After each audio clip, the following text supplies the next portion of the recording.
삼성 라이온즈가 결국 대대적인 칼을 빼들었다. 구단은 10월 29일 오후 공식 발표를 통해 박진만 감독을 경질하고 베테랑 선수들을 포함한 5명의 선수에게 재계약 불가 통보를 내렸다고 밝혔다. 삼성은 성명에서 2025 시즌 기대 이하의 성적과 조직 내 활력 저하를 이유로 체질 개선이 불가피했다며 2026 시즌을 새로운 출발의 해로 삼아 젊은 중심의 팀으로 재편하겠다고 밝혔다. 이는 삼성 라이온즈가 2020년대 들어 단 한 번도 우승 경쟁에 가담하지 못한 채 연이은 하위권 부진에 빠진 끝에 내린 극약 처방이다. 구단이 팀 리빌딩이라는 명분을 내세웠지만 팬들에게 이번 발표는 충격 그 자체였다. 특히 베테랑 투수 송은범과 내야수 강한의 이름이 동시에 명단에 오른 순간 팬 커뮤니티는 순식간에 술렁였다. 박진만 감독의 경질은 사실상 예고된 수순이었다. 2025 시즌 삼성은 8월 말까지 리그 8위에 머물렀고 팀 평균 자책점 4.87, 팀 타율 0.242로 리그 최하위권 수준에 머물렀다. 올 시즌 목표로 내세운 5강 진입은커녕 9월 초에는 이미 가을 야구 가능성이 사실상 사라졌다. 박 감독은 시즌 내내 젊은 선수들의 성장을 지켜봐야 한다며 인내를 강조했지만 경기 운영에서의 불안과 타선 기복, 그리고 불펜 운용 논란이 팬들의 비판을 불러왔다. 특히 올 시즌 후반기 들어 주전과 백업 간의 명확한 기용 기준이 무너지고 선수단 내부에서도 불만이 새어나오면서 리더십 붕괴가 심화됐다. 구단 고위 관계자는 박 감독이 선수 육성 철학에서는 좋은 평가를 받았지만 결과적으로 성적과 조직 관리에서 기대를 충족하지 못했다며 감독 본인도 이미 시즌 중 사퇴 의사를 간접적으로 전달한 적이 있다고 밝혔다. 결국 삼성은 시즌 종료 다음 날인 10월 28일 오후 박진만 감독에게 경질을 통보했다. 박 감독은 삼성 유니폼을 입고 지도한 3년은 내 인생의 큰 영광이었다. 그러나 결과로 보여주지 못한 책임은 온전히 나에게 있다며 구단 사무실에서 짧은 작별 인사를 남겼다. 박진만 감독의 해임 발표와 함께 공개된 방출 명단은 팬들에게 또 한 번의 충격이었다. 삼성은 베테랑 투수 송은범 41, 내야수 강한 33, 내야수 오연석, 외야수 주한, 포수 김태근 등 총 5명의 선수와 재계약을 진행하지 않기로 결정했다. 삼성 구단은 짧은 보도자료를 통해 체질 개선과 전력 재편을 위한 불가피한 결정이라 설명했지만 팬들은 쉽게 받아들이지 못했다. 특히 송은범과 강한은 단순한 전력 조정이 아니라 삼성 야구의 한 시대가 끝났음을 상징하는 이름이었다. 2003년 인천 동상고의 에이스로 이름을 알렸던 송은범은 SK 와이번스의 1차 지명을 받으며 프로 무대에 입성했다. 이후 기아, 한화, LG, 그리고 삼성까지 무려 4개 구단을 거친 20년의 여정이었다. 그의 통산 성적은 694경기 88승 95패 27세이브 59홀드 평균 자책점 4.50. 화려하진 않았지만 꾸준함과 성실함으로 상징되는 투수였다. 2023년 LG에서 방출된 뒤에도 송은범은 야구 예능 프로그램 최강야구 트라이아웃에 직접 참여하며 아직 던질 수 있다는 의지를 보였다. 그 투혼이 통했고 삼성은 마지막 기회를 부여했다. 그렇게 그는 생애 5번째 팀의 유니폼을 입고 다시 1군 마운드에 섰다. 2023년 후반기 그는 9경기 2홀드 평균 자책점 1.08에 안정된 투구로 베테랑의 저력을 입증했다. 그러나 2024 시즌에는 상황이 달라졌다. 이승현, 백정현 등 젊은 투수들이 불펜을 이끌며 송은범의 입지는 급격히 줄었다. 결국 그는 1군 5경기 등판, 6이닝 4.50의 평균 자책점을 남긴 채 시즌 초반 이후 1군에 복구하지 못했다. 퓨처스리그에서는 여전히 경쟁력 있는 모습을 보였지만 10월 방출 명단에 이름이 오르면서 그의 긴 여정은 막을 내렸다. 특히 한국 시리즈 4차전, 기아 김태곤에게 말로 홈런을 허용한 장면은 그의 마지막 KBO 장면으로 남았다. 그는 짧은 메시지로 인사를 남겼다. 끝까지 버티고 싶었습니다. 그래도 마운드에서 웃을 수 있었던 시간들이 행복했습니다. 강한의 이름은 삼성 팬들에게 헌신의 상징이었다. 2016년 FA 최영우의 보상선수로 삼성 유니폼을 입은 그는 보상선수라는 꼬리표를 스스로 지원했다. 2017 시즌 타율 0.303, 125안타, 12도루 그는 곧바로 주전 내야수로 자리 잡았다. 특히 2022년 박진만 감독 대행체제 아래에서 그는 커리어 두 번째 전성기를 맞았다. 45경기에서 타율 0.317, 오패스 0.886을 기록하며 팀 내야진을 안정시켰고 박진만 감독의 절대적 신임을 얻었다. 팬들은 그를 박진만의 남자라 불렀다. 그러나 2023년 이후 젊은 내야수 김영훈과 양도근의 성장으로 강한의 입지는 줄었다. 2024 시즌에는 1군 출장 기록이 한 차례도 없었다. 퓨처스리그 9경기 타율 0.300으로 분전했지만 다시 콜업되지 못했다. 결국 그는 박진만 시대의 마지막 선수라는 상징과 함께 방출 명단의 맨 위에 올랐다. 삼성 관계자는 이번 결정에 대해 감정적으로 쉽지 않았지만 팀의 미래를 위해 선택해야 했다고 말했다. 송은범과 강한은 삼성의 귀중한 자산이었다. 하지만 우리는 2026 시즌을 리빌딩의 원년으로 삼고 20대 중반의 젊은 전력 중심으로 팀을 재편해야 한다. 이번 결정은 세대교체 선언이자 박진만 체제의 완전한 종료를 의미한다. 삼성은 내달 초 새로운 감독 선임 작업에 착수할 예정이다. 후보군에는 전 두산 감독 김태형, 전 롯데 코치 조원우, 그리고 내부 출신 이원석 코치 등이 거론되고 있다. 삼성 팬 커뮤니티는 발표 직후부터 폭발적인 반응을 보였다. 송은범은 성실했다. 너무 냉정하다. 강한은 코치 전향이라도 잡았어야 했다. 이제야 진짜 리빌딩이 시작됐다. 찬반이 갈렸지만 팬들은 공통적으로 그래도 고맙다는 메시지를 남겼다. 대구 사직구장에서 만난 한 팬은 이렇게 말했다. 이제는 인정할 수밖에 없습니다. 하지만 그동안 고맙다는 말, 그건 꼭 전하고 싶어요. 야구 해설위원 김윤식은 삼성의 결정은 냉정하지만 불가피했다며 문제는 리빌딩 속도라고 지적했다. 지금 삼성의 주전 라인업을 보면 20대 초중반이 급격히 늘었다. 하지만 리더 역할을 할 중견층이 부족하다. 단순히 세대 교체가 아니라 세대 단절이 될 위험이 있다. KBO 관계자 또한 삼성은 늘 체계적인 팀 문화를 자랑했지만 최근 몇 년간 프런트와 현장의 방향성이 엇갈렸다며 박진만 감독 해임은 결국 그 불일치의 결과라고 말했다. 삼성은 내년 시즌을 리빌딩 원년으로 명명했다. 이미 구단은 2025 시즌 후반기부터 유망주 평가와 전력 분석팀의 자료를 바탕으로 대규모 1군 로스터 개편에 착수한 것으로 알려졌다.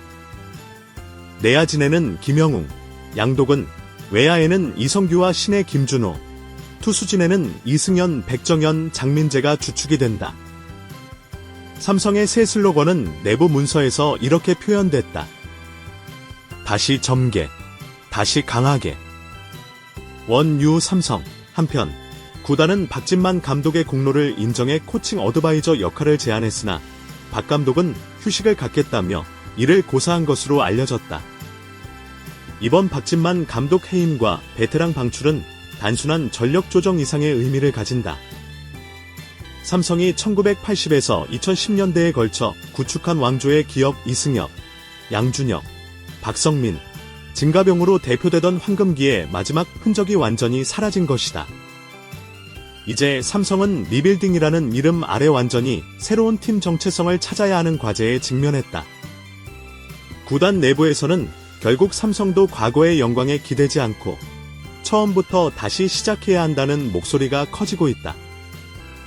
야구 평론가 정진호는 삼성은 늘 강팀이었지만 동시에 자존심의 팀이었다.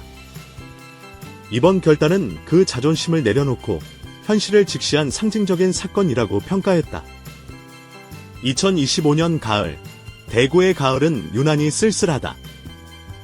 박진만 감독이 떠나고 송은범과 강한이 유니폼을 벗는다. 그러나 그 빈자리를 채우려는 젊은 선수들의 땀방울은 이미 뜨겁다. 삼성의 새 지도자와 새로운 세대가 어떤 팀을 만들어낼지는 아직 아무도 모른다. 분명한 것은 이번 결단이 단지 사람 몇 명의 교체가 아니라 삼성 라이온즈의 근본을 다시 세우는 리셋의 출발점이라는 점이다. 리빌딩은 아프지만 그 아픔이 언젠가 다시 강함으로 돌아올 수 있을까? 시간이 그 답을 말해줄 것이다. 그리고 팬들은 여전히 그 푸른 유니폼을 응시한다. 그래도 우리는 삼성이다.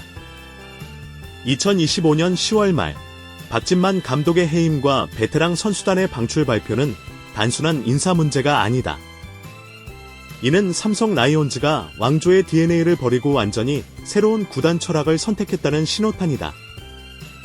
그러나 젊어지는 것, 이 꽃, 강해지는 것을 의미하는 건 아니다. 리빌딩은 한 팀의 체질을 바꾸는 동시에 잘못하면 정체성을 잃게 만들 수도 있다. 그렇다면 삼성의 리빌딩은 지금 어디로 향하고 있을까?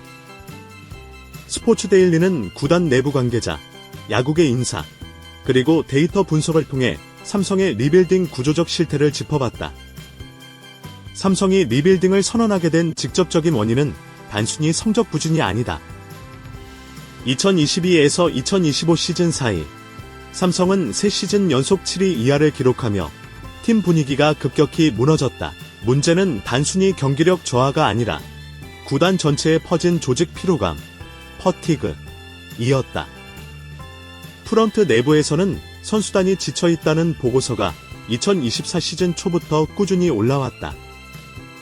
팀 내 일부 베테랑과 신예 선수 간의 세대 간 온도차, 코치진의 구시대적 훈련 방식, 구단 경영진의 단기 성적 압박이 복합적으로 작용했다. 한 구단 직원은 익명을 전제로 말했다.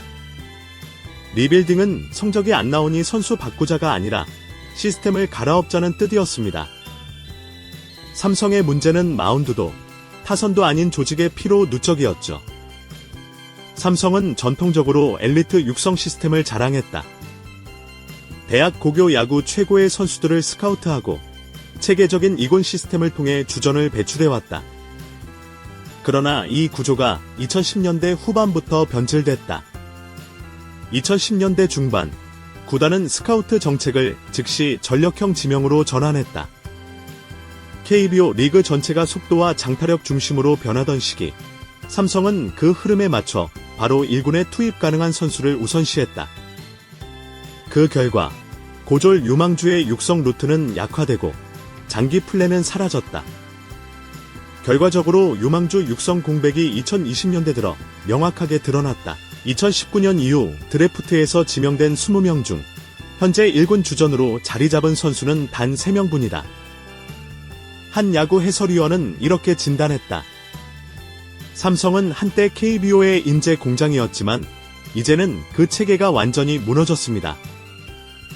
내부 육성보다 외부 영입에 의존하면서 세대 교체가 막힌 겁니다. 삼성의 리빌딩은 아이러니컬하게도 자신들이 만든 성공 모델을 버리는 과정이기도 하다. 2000년대 초반 왕조를 만든 핵심은 장기 육성 플러스 내부 신뢰였다. 이승엽, 증가병, 박성민, 배영수 등은 모두 삼성의 자체 육성 시스템을 통해 성장했다. 하지만 지금의 리빌딩은 신뢰에서 리셋으로 방향이 바뀌었다. 박진만 감독 체제 하에서조차 젊은 선수 기용이 외형적으로 강조됐지만 내부적으로는 여전히 베테랑 의존도가 높았다. 구단은 이를 근본적으로 끊어내기 위해 이번 방출 결정을 내렸다는 분석이다. 구단 고위 관계자는 이렇게 말했다. 왕조 시절의 성공 경험이 오히려 발목을 잡았습니다. 우리는 언젠가 다시 강해질 수 있다는 믿음이 리빌딩을 늦췄죠. 이제는 전면적인 리셋이 불가피합니다. 삼성의 리빌딩은 선수단만의 이야기가 아니다. 구단 프런트 내부에서도 조용한 세대 교체가 진행되고 있다. 2025년 9월, 삼성은 전력 분석팀장, 스카우트 팀장, 육성총괄 디렉터를 모두 교체했다. 이는 사실상 리빌딩의 리빌딩이라 불린다. 신임 육성 디렉터로는 전 LG 코치 출신 정성훈이 선임되었다. 그는 구단 합류 직후 삼성은 이제 선수보다 시스템이 문제라며 내부 혁신을 주문했다. 이후 퓨처스리그 운영 방식이 바뀌었고 기존의 2구는 리그 성적 중심에서 개인 성장 중심으로 바뀌었다. 새로운 스카우트팀은 성적보다 성장 잠재력을 우선시한다. 올해 드래프트에서는 고졸 신인 7명 중 5명을 육성형 자원으로 지명했다. 이는 2010년대 중반 이후 가장 젊은 지명 비율이다. 리빌딩의 또 다른 축은 외국인 선수 운영의 실패 교훈이다. 삼성은 최근 5년간 총 11명의 외국인 선수를 영입했지만 그중 완전한 성공작이라 평가받는 사례는 2명뿐이다. 특히 2023에서 2025 시즌 동안 외국인 타자 5명 중 3명이 시즌 중도 교체되며 팀 공격력 약화의 직접적 원인이 되었다. 그 원인에 대해 구단 내부 분석 보고서는 이렇게 적고 있다. 성적 중심의 단기 계약 구조가 장기적 전력 유지에 불리하다. 외국인 선수 또한 리빌딩 철학 안에서 육성 자원으로 관리해야 한다. 2026 시즌부터 삼성은 외국인 선수 계약 방식을 길 더하기 1년 옵션형에서 2 더하기 1년 성장형으로 바꾸기로 했다. 이는 KBO 구단 중 최초의 시도다. 젊은 해외 리그 선수를 데려와 장기 프로젝트로 육성하는 방식이다. 삼성은 내년 봄 대구 인근 7국군에 라이온즈 유스 캠프를 개설할 예정이다. 이 캠프는 고등학교 1, 2학년 야구 유망주를 대상으로 삼성 코치진과 피지컬 트레이너가 함께 진행하는 미니 아카데미 형태의 육성 프로그램이다.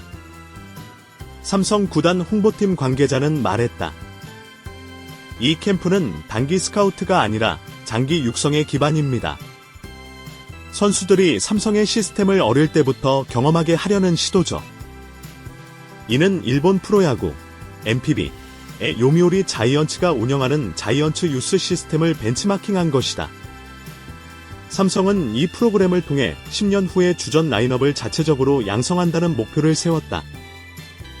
리빌딩의 성공 여부는 결국 새 감독의 리더십에 달려있다. 삼성은 현재 차기 감독 후보로 3명을 압축한 것으로 알려졌다. 1. 김태형 전 두산 감독, 강한 카리스마형 리더. 2. 조원우 전 롯데 감독, 육성 중심 실무형 리더. 3. 이원석 삼성 코치 내부 안정형 리더. 삼성 고위 관계자는 이번에는 단순히 감독이 아닌 프로젝트 매니저형 리더를 찾고 있다고 강조했다. 즉, 단기 성적보다 리빌딩 전체를 설계하고 운영할 수 있는 지도자를 원한다는 의미다. 야구계 관계자들은 삼성의 문제는 감독 개인의 역량보다 구단 전체가 한 방향을 보지 못한 데 있다며 이번 인선이 진정한 리빌딩의 분수령이 될 것이라고 입을 모았다. 삼성의 리빌딩이 진정으로 완성되기 위해서는 팬심의 복원이 필수적이다. 최근 3년간 삼성의 홈 경기 평균 관중은 1만 2천명에서 8천명대로 급감했다. 특히 20에서 30대 젊은 팬층의 이탈이 두드러졌다. 야구 마케팅 전문가 박희정은 이렇게 말한다. 리빌딩은 단지 선수 교체가 아니라 팬과의 관계를 재구성하는 과정이기도 합니다. 삼성은 왕조의 기억에 머물러 있는 팬들에게 새로운 팀을 사랑할 이유를 만들어줘야 합니다. 이를 위해 구단은 2026 시즌부터 퓨처블루 프로젝트를 추진한다. 유망주 인터뷰 콘텐츠, 어린이 팬 멤버십, 팬 직접 투표 이벤트 등을 통해 새로운 팬 경험을 구축한다는 계획이다. 리빌딩은 전략과 데이터의 문제이기도 하지만 결국 사람이 만들어가는 과정이다.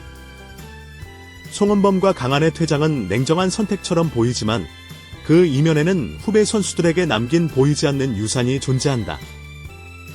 퓨처스 팀의 한 코치는 이렇게 회상했다. 송은범 선배는 마지막까지 후배들에게 몸관리와 투구 루틴을 가르쳤습니다.